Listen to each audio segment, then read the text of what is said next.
नमस्कार, मैं रिया और आप देख रहे हैं डॉक्टर साहिब। आज हमारे साथ बिहार के जाने माने नवजात शिशु रोग विशेषज्ञ और पीडियाट्रिशियन डॉक्टर संतोष कुमार मौजूद है। तो डॉक्टर साहब, बहुत बहुत स्वागत है आपका हमारे नमस्ते, चैनल। धन्यवाद रिया।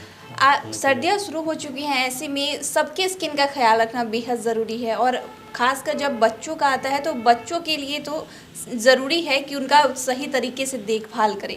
तो कैसे बच्चों का ख्याल रख सकते हैं?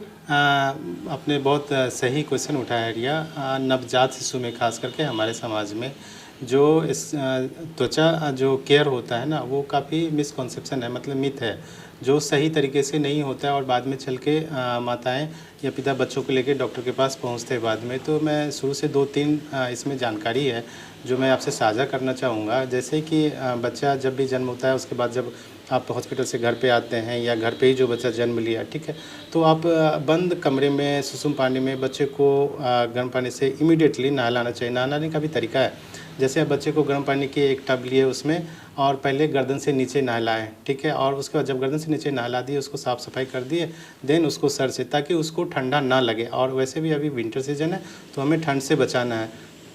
तुरंत उसको नहला के तुरंत रैप करके आप पोंछ दीजिए। फिर उसको आप जैसे कि मॉइस्चराइज़र कोई भी आपके घर में हो, जैसे कि नारियल तेल हो या वैसलीन हो, ये आप इसका उपयोग कर सकते हैं।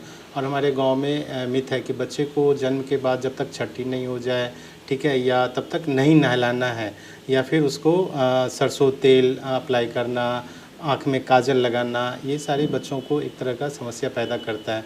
आप देखते होंगे गांव में अक्सर कि बच्चे को नहलाया नहीं जाता है, कई जगह शहरों में भी, एंड उसको सरसों तेल पूरा लगाया जाता है और उसको मालिश भी किया जाता है। जिसके कारण क्या होता है कि सरसों तेल लगाने से सर में, स्काल्प में ना थिक लेयर जम जाता है, बाद में वो खुजली होता है जिससे ब्लीडिंग भी होने का चांसेस रहता है।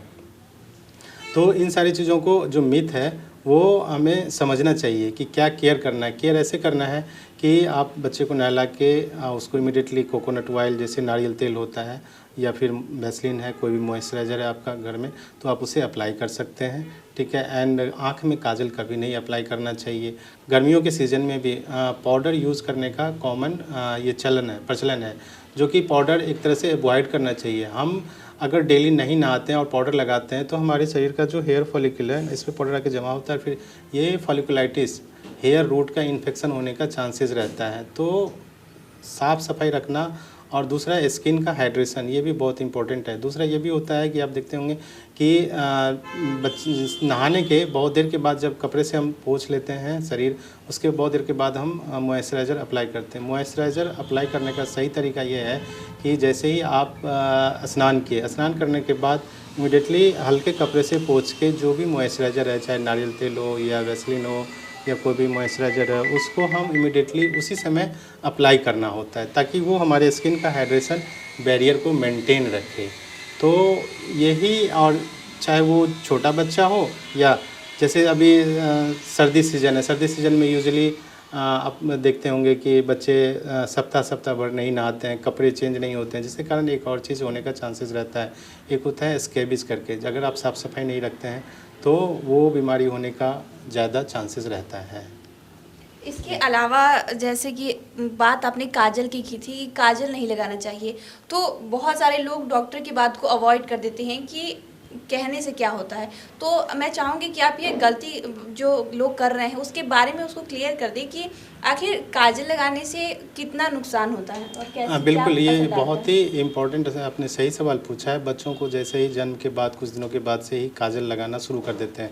गांव में, शहरों में जो हमारी दादी नानी होती हैं उनको लगता है कि नहीं, बच्चों को काजल लगाना चाहिए, जबकि आप काजल समझिए, काजल एक तरह का कोयला है। उसको आप जला के किसी चीज़ से बनाते हैं, फिर उसको ऑयल में लगाते हैं, फिर आप एक इतना डेलिकेट, हमारे शरीर का सबसे इम्पॉर्टेंट डेलिकेट ऑर्गन है आँख, जिससे कि हम विज़न, जो हमारा, जिसे हम देखने का सबसे इम्पोर्टेंट काम करते हैं, और अगर उसको लगाते हैं समटाइम, बहुत ऐसे बच्चों में देखा गया कि काजल लगाने से ना कंजक्टिवाइटिस होता है, केमिकल कंजक्टिवाइटिस यूजुअली बोलते हैं उसको, और फिर उसका बाद में बच्चों को, कई सारे बच्चों को रिपोर्ट किया गया है कि वो उसके आँख की रोशनी चली जाती है। तो ये चीज़ आप अप्लाई नहीं करना चाहिए, बिल्कुल नहीं करना चाहिए आँख में काजल अप्लाई करना। आप जो बच्चा गर्भ से बाहर आया उसको सप्ताह 1.5 सप्ताह के बाद फिर काजल स्टार्ट कर देते हैं, तो काजल अवॉइड करना चाहिए, उसे आँख की रोशनी जाने का चांसेस रहता है। कंजक्टिवाइटिस होता है, आँख में इन्फेक्शन होता है, इसलिए उसे नहीं लगाना चाहिए। तो शुक्रिया डॉक्टर साहब जो आपने बताया है इसके बारे में, खासकर काजल के बारे में जो लोग जी, जी। बहुत गलती कर देते हैं, तो उसके लिए बहुत बहुत शुक्रिया। धन्यवाद, धन्यवाद। तो आप डॉक्टर संतोष कुमार को सुन रहे थे, जिन्होंने बच्चों के बारे में जानकारी साझा की है कि विंटर केयर कब में उनका ख्याल कैसे रखना है, साथ ही काजल को लेकर उन्होंने ज़रूरी बात बताई है। तो ये भी बात आप अच्छी तरीके से समझ लें, और वीडियो देखने के लिए आपका शुक्रिया। चैनल को सब्सक्राइब करें, फेसबुक पेज को लाइक करें, साथ ही डॉक्टर साहब से आपके क्या सवाल है हमें कमेंट कर या मेल के माध्यम से बता सकते हैं।